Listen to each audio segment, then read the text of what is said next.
আজকে আমরা ক্লাস 11-এর ইতিহাসের অষ্টম অধ্যায়ের যে বিষয়টা দিয়ে পড়া শুরু করব তা হচ্ছে মুদ্রণ বিপ্লব।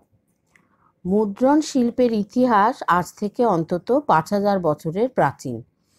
আনুমানিক 3000 খ্রিস্টপূর্বাব্দে মেসোপটেমিয়ার বণিকরা মাটির ফলকে শিলমোহরের ছাপ দিত বলে জানা যায়। তবে মুদ্রিত বইপত্রের প্রকাশ শুরু হয় অনেক পরে, খ্রিস্টীয় নবম শতকে চীনে। যান্ত্রিক পদ্ধতিতে বই ছাপার আগে হাতে লেখা বই প্রকাশ হতো। নবম শতকে যান্ত্রিক পদ্ধতি ব্যবহার করে চীনে মুদ্রণের কাজে অগ্রগতি ঘটলে হাতে লেখা পুঁথির দিন ফুরোনোর পালা শুরু হয়। যান্ত্রিক কৌশল ব্যবহার করে প্রথম আধুনিক ধাঁচের মুদ্রণ ব্যবস্থার অগ্রগতি ঘটে চীনে। চীন থেকে মুদ্রণ প্রযুক্তি আরবদের হাতে পৌঁছায়। আরবরা আবার এই প্রযুক্তি ইউরোপে পৌঁছে দেয়। পঞ্চদশ শতকে ইউরোপে নবজাগরণ প্রসূত চেতনা থেকে যে সকল বিষয়ের অগ্রগতি ঘটেছিল সেগুলির মধ্যে সর্বাধিক উল্লেখযোগ্য ছিল ইউরোপের মুদ্রণ শিল্পে চূড়ান্ত অগ্রগতি।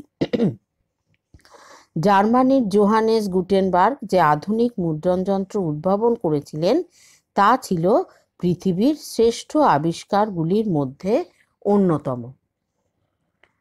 এবার আমরা চীনে যে মুদ্রণ শিল্পে যে বিপ্লব সেটা আমরা দেখব। খ্রিস্টীয় অষ্টম শতকে আধুনিক ধাঁচের মুদ্রণ শিল্পের প্রথম আত্মপ্রকাশ ঘটেছিল চীনে।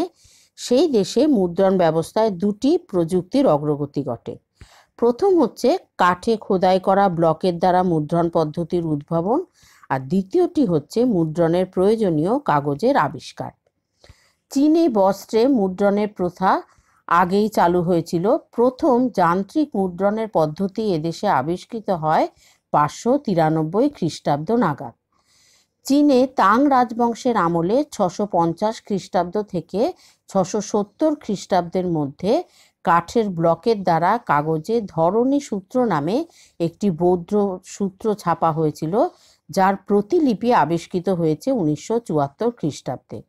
690 খ্রিস্টাব্দ থেকে 699 খ্রিস্টাব্দের মধ্যে চীনে মুদ্রিত অপর একটি গ্রন্থের প্রতিলিপিও পাওয়া গেছে।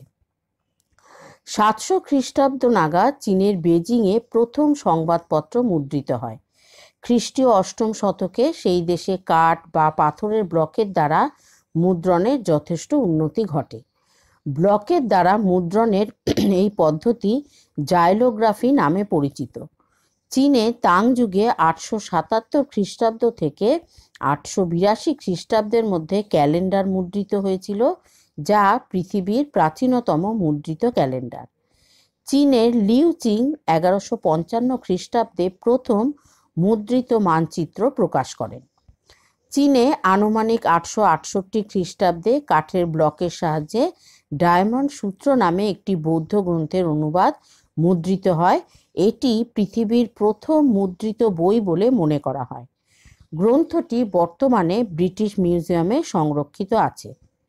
এর মধ্যে চীনে বিশেং 1040-41 খ্রিস্টাব্দে আবার ব্যবহারযোগ্য পৃথক পৃথক টাইপের আবিষ্কার করেন। চীনের প্রতিবেশী কোরিয়ায় এই সময় ধাতব টাইপের প্রচলন ঘটে। পঞ্চদশ শতকের মাঝামাঝি জার্মানির জোহানেস গুটেনবার্গ যে বিখ্যাত মুদ্রণ যন্ত্র আবিষ্কার করেন তার কৌশলও ছিল চীনের মুদ্রণ কৌশলের প্রায় সমগোত্রীয়। কাগজ প্রচলনের আগে বই ছাপার কাজে ব্যবহার করা হতো পশুর পাতলা চামড়া, যাকে পার্চমেন্ট বলা হতো। পার্চমেন্টে মুদ্রণ ছিল ব্যয় সাপেক্ষ ব্যাপার। একটি বাইবেল মুদ্রণের জন্য প্রয়োজনীয় পার্চমেন্ট তৈরির জন্য 300টি ভেড়া ও 140টি বাছুরের চামড়ার প্রয়োজন হতো। চীনারা ছেঁড়া কাপড় ও উদ্ভিদ তন্তুর সংমিশ্রণে কাগজ তৈরির কৌশল আবিষ্কার করে। খ্রিস্টীয় দ্বিতীয় শতকে চীনে প্রথম কাগজ তৈরির প্রযুক্তি আবিষ্কৃত হলে মুদ্রণ শিল্পে পরিবর্তন আসে। খ্রিস্টীয় অষ্টম শতক নাগাদ চীন থেকে কাগজ তৈরির কৌশল আরবে পৌঁছায় এবং আরব থেকে তা দ্বাদশ-ত্রয়োদশ শতক নাগাদ ইউরোপে পৌঁছে যায়। চীনে ছাপার কাজের আনুষঙ্গিক উপাদানের প্রযুক্তিও আস্তে আস্তে উন্নত হতে থাকে। সেদেশে মুদ্রণের প্রয়োজনীয় কালির উদ্ভাবন ঘটে। অক্ষর খোদিত কাঠের ব্লকটি একটি টেবিলে শক্তভাবে স্থাপন করে ব্লকের অক্ষরগুলিতে কালি লাগিয়ে দেওয়া হতো। ঘোড়ার লোম দিয়ে তৈরি এক ধরনের ব্রাশ দিয়ে ব্লকে কালি লাগানো হতো। এরপর ব্লকের ওপর মুদ্রণযোগ্য কাগজটি স্থাপন করা হতো। এরপরে যেটা আমরা দেখব সেটা হচ্ছে মুদ্রণ পদ্ধতি। ছাপা হতো সেই সময় কাগজের এক পিঠে।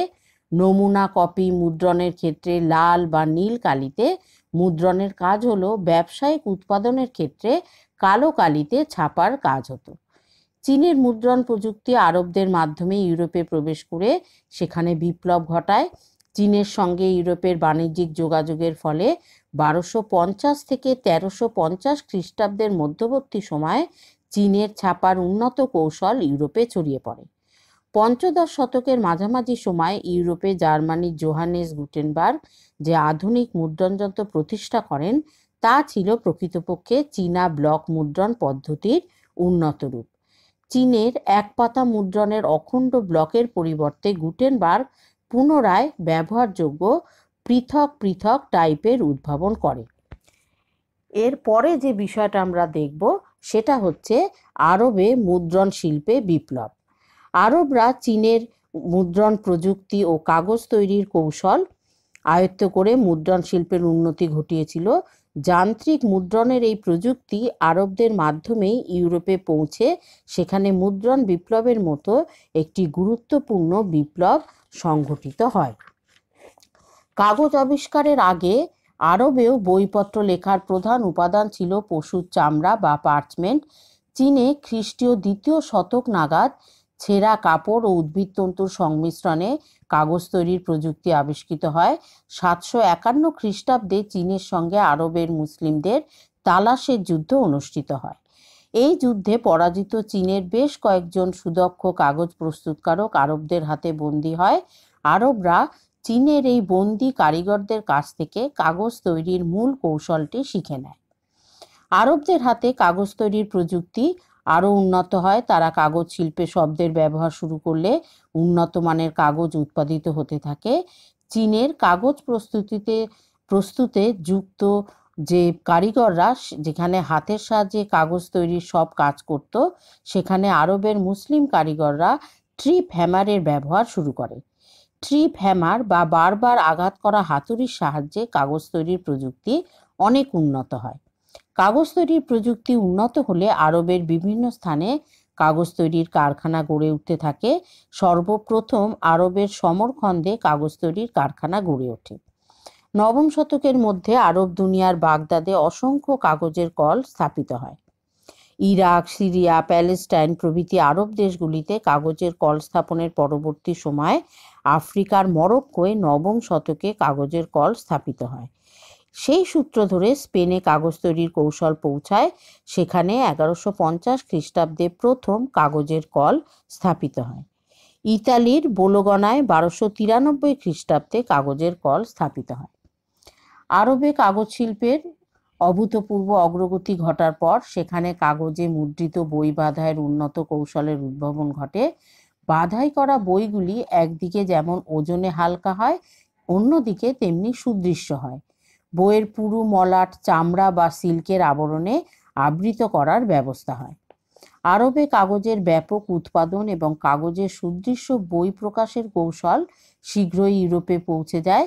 খ্রিস্টীয় দ্বাদশ শতক নাগাদ আরবরা তাদের কাগজ তৈরির প্রযুক্তিগত কলা কৌশল স্পেন তথা পশ্চিম ইউরোপের বিভিন্ন দেশে পৌঁছে দেয়। ত্রয়োদশ শতক নাগাদ আরবের বণিকদের মাধ্যমে কাগজ তৈরির কৌশল ভারতে প্রবেশ করে। পরবর্তী 200 বছরের মধ্যে এই কৌশল ইটালি, ফ্রান্স, জার্মানি, সুইজারল্যান্ড প্রভৃতি দেশে পৌঁছে যায়। এর ফলে ইউরোপে পার্চমেন্টে মুদ্রণের দিন শেষ হয়ে যায় এবং কাগজের বহুল ব্যবহার শুরু হয়। এরপর আমরা যে বিষয়টা পড়ব সেটা হচ্ছে ইউরোপে মুদ্রণ শিল্পে বিপ্লব। মধ্যযুগের পরবর্তীকালে কাগজের বহুল প্রচলন, মুদ্রণ যন্ত্রের আবিষ্কার, শিক্ষার প্রসার, নবজাগরণ প্রসূত চেতনার প্রসার প্রভৃতির ফলে ইউরোপে পঞ্চদশ শতকে মুদ্রণ শিল্পের উন্নতি ঘটে। পঞ্চদশ শতকের মাঝামাঝি সময় থেকে ইউরোপে মুদ্রণ যন্ত্রের সাহায্যে বই ছাপার কাজ শুরু হলে মুদ্রণ শিল্পে বিপ্লব ঘটে যায়। এই মুদ্রণ শিল্পের পটভূমি বা কারণ হিসাবে বিভিন্ন বিষয়ে গুরুত্বপূর্ণ ভূমিকা পালন করেছিল। মধ্যযুগের ইউরোপে এক্সেম্পলার নামে মূল পুঁথি হাতে নকল করে প্রকাশ করা হতো। তখন ভেড়া বা বাছুরের চামড়া থেকে তৈরি দামি পার্চমেন্টের ওপর হাতে লিখে পুঁথি প্রকাশ করা হতো। পরবর্তীকালে চীনের কাগজ তৈরির কৌশল আরবদের মাধ্যমে ইউরোপে পৌঁছালে সেখানকার মুদ্রণ শিল্পে কাগজের ব্যাপক ব্যবহার শুরু হয়। আরবের বণিকরা খ্রিস্টীয় দ্বাদশ শতকে স্পেনে কাগজ তৈরির কৌশল নিয়ে আসে। পরবর্তী 200 বছরের মধ্যেই এই কৌশল ইটালি, ফ্রান্স, জার্মানি, সুইজারল্যান্ড প্রভৃতি দেশে পৌঁছে গেলে কাগজে বইপত্র ছাপার বহুল প্রচলন ঘটে। পার্চমেন্টের পরিবর্তে কাগজে বই ছাপার কাজ শুরু হলে সেগুলি যেমন দেখতে সুন্দর হয়, তেমনি দামেও সস্তা হয়। কাগজে মুদ্রিত বইগুলি পাঠকদের বেশি করে আকৃষ্ট করে। মুদ্রণ বিপ্লবের সঙ্গে প্রত্যক্ষভাবে যে বিষয়টি সর্বাধিক যুক্ত ছিল তা হলো মুদ্রণ যন্ত্রের আবিষ্কার। চীন বা আরবে কাঠের ব্লকের দ্বারা মুদ্রণের যে কৌশল প্রচলিত ছিল তা পঞ্চদশ শতকে ইউরোপে আমূল পাল্টে যায়। জোহানেস গুটেনবার্গ পঞ্চদশ শতকের মাঝামাঝি সময় মুদ্রণ যন্ত্র আবিষ্কার করেন। তিনি জার্মানির মেইন্স শহরে প্রথম মুদ্রণ যন্ত্র প্রতিষ্ঠা করেন। এই সময় ধাতু শিল্পের অগ্রগতি, স্বর্ণকারদের খোদাই করা নতুন ধরনের সূক্ষ্ম ধাতব অক্ষর প্রভৃতি ছাপার কাজে উৎকর্ষ আনে। ফলে মুদ্রণ যন্ত্রের মাধ্যমে বই ছাপার কাজ শুরু হয়। আগে একমাত্র উচ্চবিত্তরাই বই কেনার বিলাসিতা উপভোগ করত। পরবর্তীকালে হাতে লেখার পরিবর্তে যন্ত্রের সাহায্যে মুদ্রণ এবং দামি পার্চমেন্টের পরিবর্তে সস্তা কাগজে ছাপার ফলে মুদ্রিত বইয়ের উৎপাদন ব্যয় খুব কম হতো। ফলে সাধারণ পাঠকদের কাছে সস্তায় সুদৃশ্য বই পৌঁছে যেতে থাকে। পঞ্চদশ শতকে ইউরোপে নবজাগরণ প্রসূত ভাবধারার প্রসার মুদ্রণ বিপ্লবের বিকাশে বিশেষভাবে সহায়তা করে। নবজাগরণের ফলে সাহিত্য, বিজ্ঞান, শিল্পকলা সহ শিক্ষার সমস্ত শাখায় জ্ঞানের স্ফুরণ ঘটে। জ্ঞানার্জনের আগ্রহ সর্বস্তরের মানুষের মধ্যে আলোড়ন সৃষ্টি করে। নবজাগরণ প্রসূত ভাবধারার বিভিন্ন বিষয় নিয়ে অসংখ্য বইপত্র ছাপা হতে থাকে। এই সময় অসংখ্য নতুন নতুন শিক্ষা প্রতিষ্ঠান স্থাপিত হয়। এরপর যেটা আমরা পড়ব সেটা হচ্ছে জোহানেস গুটেনবার্গ ও তার মুদ্রণ যন্ত্রের ব্যবহার। ইউরোপে মুদ্রণ বিপ্লবের সঙ্গে জোহানেস গুটেনবার্গের আবিষ্কৃত মুদ্রণ যন্ত্রের ব্যবহার প্রত্যক্ষভাবে জড়িত ছিল। গুটেনবার্গ আনুমানিক 1398 খ্রিস্টাব্দে জার্মানির মেইন্স শহরে জন্মগ্রহণ করেন। প্রথম জীবনে গুটেনবার্গ ছিলেন একজন জার্মান স্বর্ণকার। দীর্ঘদিন ধরে প্রয়াস চালিয়ে পঞ্চদশ শতকের মাঝামাঝি আধুনিক মুদ্রণ যন্ত্রের আবিষ্কার করেন। এই আবিষ্কারে জোহান ফুস্ট ও পিটার সোফারের ভূমিকাও ছিল গুরুত্বপূর্ণ। জোহানেস গুটেনবার্গ 1439 খ্রিস্টাব্দ নাগাদ ইউরোপে স্থানান্তরযোগ্য ধাতব টাইপের ব্যবহার করে মুদ্রণের কাজ শুরু করেন। তিনি তৈলাক্ত কালি এবং কাঠের মুদ্রণ প্রেস ব্যবহার করে মুদ্রণ ব্যবস্থাকে আরও উন্নত করে তোলেন। 1450 খ্রিস্টাব্দ নাগাদ জার্মানির মেইন্স শহরে সর্বপ্রথম মুদ্রণ যন্ত্রের প্রতিষ্ঠা করেন। গুটেনবার্গের মুদ্রণ যন্ত্রে সর্বপ্রথম জার্মান ভাষায় একটি কবিতা মুদ্রিত হয়। এই যন্ত্রে সর্বপ্রথম পূর্ণাঙ্গ যে বইটি ছাপা হয় সেটি হলো ল্যাটিন ভাষায় মুদ্রিত বাইবেল, যা গুটেনবার্গ বাইবেল বা 42 লাইনের বাইবেল নামে পরিচিত। কিছুটা কাগজ এবং কিছুটা পার্চমেন্ট ব্যবহার করে এই যন্ত্রে 1455-56 খ্রিস্টাব্দ নাগাদ প্রায় 180 কপি ল্যাটিন বাইবেল মুদ্রিত হয়। এরপর এই যন্ত্রে ল্যাটিন ভাষায় একটি স্কুল পাঠ্য গ্রামার বই মুদ্রিত হয়। একটি পরিসংখ্যান থেকে জানা যায় 1500 খ্রিস্টাব্দের মধ্যে ইউরোপের বিভিন্ন ছাপাখানা থেকে প্রায় 60 লক্ষাধিক বই প্রকাশিত হয়েছিল। 1500 খ্রিস্টাব্দ পর্যন্ত মুদ্রিত এইসব বই ইনকিউনাবুলা নামে পরিচিত। ইংল্যান্ডের ক্যাক্সটন নামে এক ব্যক্তি জার্মান থেকে মুদ্রণ যন্ত্রের কৌশল শিখে তা ইংল্যান্ডে চালু করেন। সেই যন্ত্রে মুদ্রিত বইপত্র ইউরোপের বিভিন্ন প্রান্তে পৌঁছে যায়। গুটেনবার্গ মুদ্রণ যন্ত্রের প্রতিষ্ঠা করে অর্থনৈতিক দিক থেকে সফল হননি, বরং ফুস্টের কাছ থেকে তিনি যে 800 গিল্ডার অর্থ ধার করেছিলেন তা শোধ করতে না পারায় তিনি মামলায় হেরে যান এবং তার মুদ্রিত বাইবেলের অর্ধেক কপি নিয়ে নেওয়া হয়। তবে তার আবিষ্কৃত মুদ্রণ যন্ত্র আধুনিক যুগের ইতিহাসে অত্যন্ত গুরুত্বপূর্ণ আবিষ্কার। এই আবিষ্কারের মাধ্যমে গুটেনবার্গ আধুনিক জগতের সমস্ত দিককেই প্রভাবিত করেছেন, সেই বিচারে তার অবদান এক কথায় অসীম। 1997 খ্রিস্টাব্দে টাইম লাইফ ম্যাগাজিন গুটেনবার্গের মুদ্রণযন্ত্র আবিষ্কারকে দ্বিতীয় সহস্রাব্দের সবথেকে গুরুত্বপূর্ণ আবিষ্কার বলে উল্লেখ করেছেন। এবার আমরা মুদ্রণ বিপ্লবের ফলাফল নিয়ে আলোচনা করব। মুদ্রণ যন্ত্রে বই ছাপা শুরু হওয়ার আগে হাতে লেখা পুঁথি প্রকাশের যে ব্যবস্থা প্রচলিত ছিল, তাতে পুঁথি নকলকারী যেমন অনিচ্ছাকৃতভাবে ভুল করতেন, আবার ইচ্ছাকৃতভাবে তার নিজস্ব ধারণাকেও বেশি গুরুত্বপূর্ণ মনে করে পুঁথির কোনো অংশে সেটা ঢুকিয়ে দিতেন। এই ধরনের বইতে প্রুফ সংশোধনের ব্যবস্থা ছিল না, ফলে বইপত্রে প্রচুর ভুলভ্রান্তি থেকে যেত। তারপরে পঞ্চদশ শতকে মুদ্রণ বিপ্লব মানুষের মধ্যে সঠিক যুক্তিবাদী এবং বৈজ্ঞানিক জ্ঞানের প্রসার ঘটিয়ে ইউরোপে ধর্ম সংস্কার আন্দোলনের পথ প্রশস্ত করেছিল। ধর্ম সংস্কার আন্দোলনের প্রতিবাদী বক্তব্যগুলি সস্তায় মুদ্রিত বইয়ের মাধ্যমে সমাজের সব শ্রেণীর মানুষের মধ্যে প্রচারিত হয়েছিল। ইউরোপের মানুষের ধর্মীয় চাহিদার পাশাপাশি বহুবিধ জ্ঞানের চাহিদা যন্ত্রে মুদ্রিত বইপত্র মেটাতে সক্ষম হয়েছিল। প্রথম দিকে বাইবেল, বিভিন্ন সাধুসন্তের জীবনী, ক্ষমাপত্র প্রভৃতি ধর্মের সঙ্গে যুক্ত বিষয়গুলি নিয়ে বইপত্র প্রকাশিত হতো। তারপরে জ্ঞান বিষয়ক বিভিন্ন গ্রন্থ এটাও প্রকাশিত হয়। ধ্রুপদী যুগের বিভিন্ন রচনাও প্রকাশিত হতে থাকে। পাশাপাশি গ্রিক, ল্যাটিন ব্যাকরণ, গ্রিক অলঙ্কার শাস্ত্র প্রভৃতি বিষয়ের চর্চা মুদ্রণ যন্ত্রের প্রভাবে যথেষ্ট বৃদ্ধি পায়।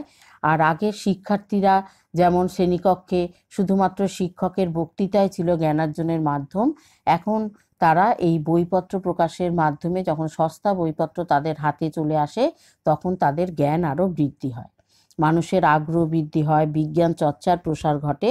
আর মধ্যযুগে ইউরোপের সাহিত্যের একমাত্র বাহন ছিল ল্যাটিন ভাষা। 1500 খ্রিস্টাব্দ পর্যন্ত এই বইপত্রের মাধ্যমে 77% ছিল ল্যাটিন ভাষায় রচিত। মুদ্রণ বিপ্লবের ফলে এই ধারার পরিবর্তন ঘটে। আগে যেমন যাজক, গির্জা, শিক্ষা, সংস্কৃতিতে তাদের একচেটিয়া আধিপত্য ছিল, মুদ্রণ বিপ্লবের মাধ্যমে তার অবসান ঘটতে শুরু করে। তাহলে এইভাবে আমরা দেখলাম যে মুদ্রণ বিপ্লব মানুষের জীবনে কিভাবে পরিবর্তন এনেছিল। এবার যে বিষয়টা আমরা দেখব সেটা হচ্ছে নতুন বিশ্বের দিকে ভৌগোলিক অভিযান। পঞ্চদশ শতকে ইউরোপের প্রকৃত অর্থেই এক নতুন যুগ হিসাবে সূচিত হতে পারে।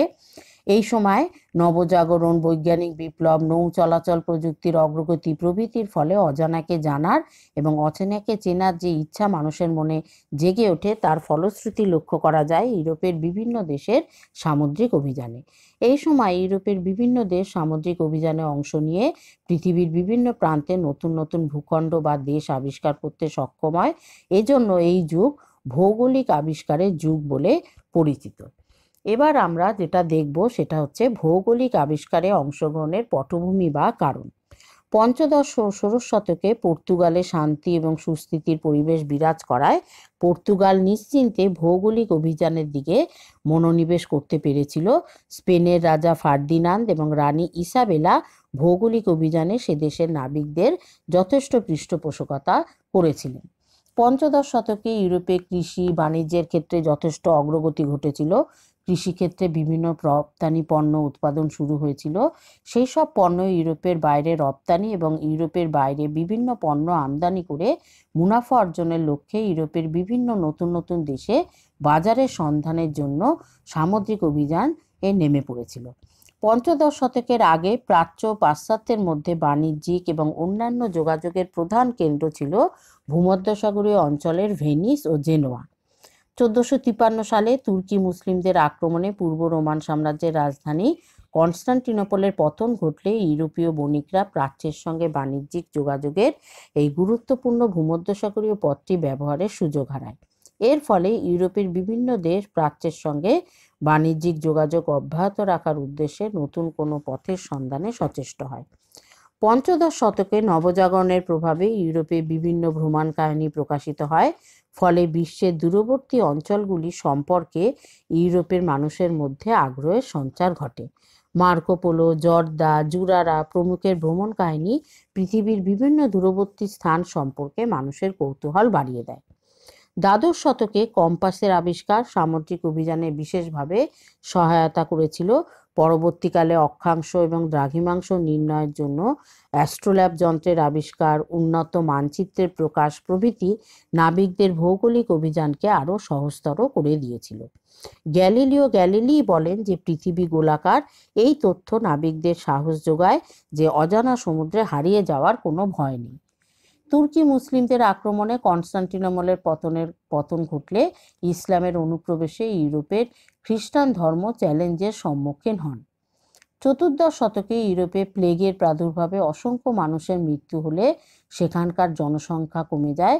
এতে ইউরোপের বিভিন্ন দেশের অর্থনৈতিক অগ্রগতি ব্যাহত হয়। জনসংখ্যার ঘাটতি পূরণ করে অর্থনৈতিক অগ্রগতির ধারা অব্যাহত রাখতে Spain, Portugal, England, Holland, France প্রভৃতি দেশ সামুদ্রিক অভিযানে অংশ নেয়। পঞ্চদশ শতকের ভৌগোলিক আবিষ্কারের কাহিনী ছিল বহু দুঃসাহসী নাবিক ও অভিযাত্রীদের বীরত্বের কাহিনী। এই সকল নাবিক এবং অভিযাত্রীরা নিজেদের ব্যক্তিগত বীরত্ব ও জাতীয় গৌরব বিশ্ববাসীর সম্মুখে তুলে ধরার উদ্দেশ্যে অজানা সমুদ্রে পাড়ি দিয়ে নিজেদের যোগ্যতা প্রমাণ করার চেষ্টা করেছিল। এবার যে বিষয়টা আমরা পড়ব সেটা হচ্ছে বিভিন্ন দেশের ভৌগোলিক অভিযান। পঞ্চদশ শতকের মাঝামাঝি থেকে সপ্তদশ শতকের মাঝামাঝি পর্যন্ত সময়কালকে প্রাথমিক নিরীক্ষণের যুগ হিসাবে চিহ্নিত করা হয়। এই সময়ের মধ্যে Portugal, Spain, Holland, England, France প্রভৃতি বিভিন্ন দেশ সামুদ্রিক অভিযানে অংশ নিয়ে বিভিন্ন নতুন ভূখণ্ড ও নতুন জলপথ আবিষ্কার করে। সমুদ্র অভিযানে স্পেন এবং পর্তুগালের মধ্যে বিরোধ দেখা দিলে পোপ ষষ্ঠ আলেকজান্ডার এক বুল বা নির্দেশনামার দ্বারা স্পেনের সামুদ্রিক অভিযানের এলাকা নির্দিষ্ট করে দেন। ভৌগোলিক আবিষ্কারের যুগে প্রথম পর্তুগাল সামুদ্রিক অভিযানে উল্লেখযোগ্য কৃতিত্বের স্বাক্ষর রেখেছিল। পঞ্চদশ ও ষোড়শ শতকে পর্তুগালে যে রাজনৈতিক শান্তি ও সুস্থিতি বিরাজ করেছিল তা পর্তুগালকে সামুদ্রিক অভিযানে মনোনিবেশ করার সুযোগ দিয়েছিল। আটলান্টিক মহাসাগরের উপকূলে অবস্থিত হওয়ায় নৌ প্রযুক্তিতে পর্তুগাল যথেষ্ট দক্ষ ছিল। সামুদ্রিক অভিযানের মাধ্যমে বিদেশের সোনা ও সম্পদ হস্তগত করে পর্তুগাল নিজের দেশের অর্থনৈতিক সমৃদ্ধি ঘটাতে চেয়েছিল। পর্তুগালের নাবিকরা মূলত পূর্ব দিকে সামুদ্রিক অভিযানে অংশ নেওয়ায় তাদের বিশেষ কোনো প্রতিদ্বন্দ্বিতার সম্মুখীন হতে হয়নি। পর্তুগিজ নাবিক রাজকুমার হেনরির আফ্রিকায় আধিপত্য প্রতিষ্ঠার চেষ্টা চালানোর অন্যতম উদ্দেশ্য ছিল সেখানে ইসলামের প্রসার রোধ করা। নাবিক রাজকুমার Henry, Diego Cao, Bartholomeu Dias, Vasco da Gama, Albuquerque, Cabral ও অন্যান্য নাবিকরা পর্তুগালের বিভিন্ন ভৌগোলিক অভিযানে সাফল্য এনে দিয়েছিল। হেনরি দ্য নেভিগেটর নামে পরিচিত পর্তুগিজ নাবিক প্রিন্স হেনরি বা রাজকুমার হেনরি ভৌগোলিক অভিযানে বিশেষ কৃতিত্বের স্বাক্ষর রাখেন। তিনি আফ্রিকার উপকূল অঞ্চল ও দক্ষিণ সমুদ্রের বিস্তীর্ণ এলাকায় অভিযান চালান এবং প্রাচ্যে আসা জলপথ আবিষ্কারের চেষ্টা করেন। হেনরি 1421 খ্রিস্টাব্দে অভিযান শুরু করে দুর্গম বোজোদোর অন্তরীপে পৌঁছে যান। তার নির্দেশিত পথ ধরে পর্তুগিজ জাহাজ আফ্রিকার সেনেগাল নদী এবং আরও পরবর্তীকালে ঘানার নিকটবর্তী অঞ্চলে পৌঁছে যায়। আচ্ছা, তারপরে আমরা যে বিষয়টা দেখব সেটা হচ্ছে বার্থোলোমিও দিয়াজের ভূমিকা আমরা এই সময় দেখব। প্রিন্স হেনরির নৌ বিশ্ববিদ্যালয় থেকে শিক্ষালাভ করে যে নাবিক সর্বপ্রথম সমুদ্রযাত্রায় বেরিয়েছিলেন তিনি হলেন বার্থোলোমিও দিয়াজ। তিনি 1486 খ্রিস্টাব্দের মধ্যে প্রচণ্ড ঝড় বৃষ্টি উপেক্ষা করে আফ্রিকা মহাদেশের দক্ষিণতম প্রান্তে পৌঁছে যান। তিনি এই অঞ্চলের নাম দিয়েছিলেন ঝড়ের অন্তরীপ। আচ্ছা, তারপরে যার বিষয় আমরা দেখব তিনি হচ্ছেন Vasco da gamma. Vasco da gamma পর্তুগালের রাজা ইমানুয়েল দ্য ফরচুনেটারের সহায়তায় সামুদ্রিক অভিযানে বের হন। তিনি উত্তমাশা অন্তরীপ অতিক্রম করে আরবের নাবিক আহমেদ ইবন মাহিরের সহায়তায় 1498 খ্রিস্টাব্দে তিনি ভারতে আসার জলপথ তিনি আবিষ্কার করেছিলেন। তারপরে আমরা যার বিষয়টা দেখব তিনি হচ্ছেন আলবুকার্ক। পর্তুগিজ নাবিক আলফান্সো ডি আলবুকার্ক প্রথমে আরবের বিভিন্ন স্থানে এবং অটোমান তুর্কিদের বিরুদ্ধে কয়েকটি নৌ অভিযান তিনি পরিচালনা করেছিলেন। তিনি 1507 খ্রিস্টাব্দে ইথিওপিয়ার নিকটবর্তী হরমুজ বন্দর দখল করেন এবং আফ্রিকার উত্তমাশা অন্তরীপ অতিক্রম করে 1510 খ্রিস্টাব্দে ভারতের গোয়ায় তিনি পৌঁছান। তিনি 1511 খ্রিস্টাব্দে ভারত মহাসাগরের নিকটবর্তী মালাক্কা দখল করেন এবং ভারতের কয়েকটি স্থানে পর্তুগিজ উপনিবেশ স্থাপন করেন। এরপর আমরা কেব্রালের কথা দেখব। পর্তুগিজ নাবিক পেড্রো আলভারেজ কেব্রাল দক্ষিণ আমেরিকার উত্তর পূর্ব উপকূলে অভিযান চালান এবং এই অঞ্চলে পর্তুগালের আধিপত্য প্রতিষ্ঠা করেন। তিনি সামুদ্রিক ঝড় উপেক্ষা করে ভারতের উদ্দেশ্যে যাত্রা করেছিলেন। পরবর্তীকালে স্পেন, ইংল্যান্ড, হল্যান্ড, ফ্রান্স প্রভৃতি দেশ সামুদ্রিক অভিযানে অংশ নিলে পর্তুগালের সঙ্গে তাদের প্রতিদ্বন্দ্বিতা শুরু হয়, ফলে সমুদ্রে পর্তুগালের একাধিপত্য হ্রাস পায়। এরপর আমরা যে বিষয়টা দেখব সেটা হচ্ছে স্পেনের অভিযান। স্পেন ছিল পঞ্চদশ-ষোড়শ শতকে সামুদ্রিক অভিযানকারী দেশগুলির মধ্যে অন্যতম। পোপ ষষ্ঠ আলেকজান্ডারের নির্দেশনামার পরিপ্রেক্ষিতে স্পেন আটলান্টিক মহাসাগরের পশ্চিম দিকে নৌ অভিযান চালিয়েছিল। স্পেনের বিপুল সম্পদ তাকে সামুদ্রিক অভিযানে উদ্যোগী হতে সহায়তা করে। আটলান্টিক মহাসাগরের পশ্চিম দিকে অভিযানের ফলে স্পেনকে বিশেষ কোনো প্রতিদ্বন্দ্বিতার সম্মুখীন হতে হয়নি। স্পেনের নাবিকরা সে দেশের রাজা ফার্দিনান্দ এবং রানী ইসাবেলার সহায়তাও তারা পেয়েছিল। স্পেনের নাবিকদের নৌবিদ্যায় দক্ষতা, দুঃসাহস, অদম্য উৎসাহ প্রভৃতি বিষয়গুলি তাদের সমুদ্র অভিযানকে সহজ করে দিয়েছিল। এছাড়া কৃষির অগ্রগতির ফলে স্পেনে বিভিন্ন ধরনের রপ্তানি পণ্য উৎপাদিত হতো। এগুলি দূর দূরান্তে বিক্রির জন্য বাজার খুঁজতে সামুদ্রিক অভিযানের প্রয়োজন ছিল। ফুগার, ওয়েলসার প্রভৃতি সংস্থা সহ স্পেনের বিভিন্ন ব্যবসায়ী ও বাণিজ্যিক প্রতিষ্ঠান ভৌগোলিক অভিযানে তৎপরতা দেখিয়েছিল। স্পেনের নাবিকরা মূলত পশ্চিম দিকে সামুদ্রিক অভিযান চালান। স্পেনের অভিযাত্রীদের মধ্যে সবথেকে উল্লেখযোগ্য যিনি ছিলেন তিনি হচ্ছেন ক্রিস্টোফার কলম্বাস। প্রথম দিকে তিনি পর্তুগাল সহ অন্যান্য কয়েকটি দেশের রাজার কাছে তার ভৌগোলিক অভিযানের সহায়তা প্রার্থনা করে ব্যর্থ হন। অবশেষে স্পেনের রাজা ফার্দিনান্দ এবং রানী ইসাবেলার পৃষ্ঠপোষকতায় কলম্বাস আটলান্টিক মহাসাগরে গুরুত্বপূর্ণ 4টি অভিযান চালান।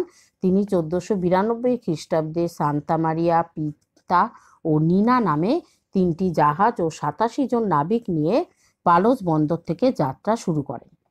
প্রথম অভিযানে তিনি ওই বছরে 20 নভেম্বর বর্তমান আমেরিকার বাহামা দ্বীপপুঞ্জে পৌঁছান। এরপর একে একে সান সালভাডোর, মাটো, মারিয়া, কিউবার উত্তর পূর্ব উপকূল এবং কয়েকটি অঞ্চলে তিনি পদার্পণ করেছিলেন। তারপর আমরা আমেরিগো ভেসপুচির কথা দেখব। কলম্বাসের অভিযানের কয়েক বছর পর ইটালির নাবিক ও স্পেনের অভিযাত্রী আমেরিগো ভেসপুচি 1497 থেকে 1505 খ্রিস্টাব্দের মধ্যে 4 বার আমেরিকার অভ্যন্তরে অভিযান চালান। তিনি পশ্চিম ভারতীয় দ্বীপপুঞ্জ অতিক্রম করে ব্রাজিলের উপকূল এবং সেখান থেকে বেলেম নামক স্থানে পৌঁছান। এরপর তিনি ত্রিনিদাদের উত্তর পশ্চিম অংশে পদার্পণ করেন। আমেরিগো ভেসপুচি কলম্বাসের আবিষ্কৃত নতুন মহাদেশকে নতুন বিশ্ব বলে অভিহিত করেছিলেন। তারপরে স্পেনের নাবিক ভাস্কো নুনেজ ডে বালবোয়া 1500 খ্রিস্টাব্দে স্পেন থেকে দক্ষিণ আমেরিকার কলম্বিয়ার উদ্দেশ্যে অভিযান শুরু করেন। তিনি বর্তমান কলম্বিয়া থেকে 40 মাইল দক্ষিণে সোনায় ভরা একটি সাগরের সংবাদ শোনেন।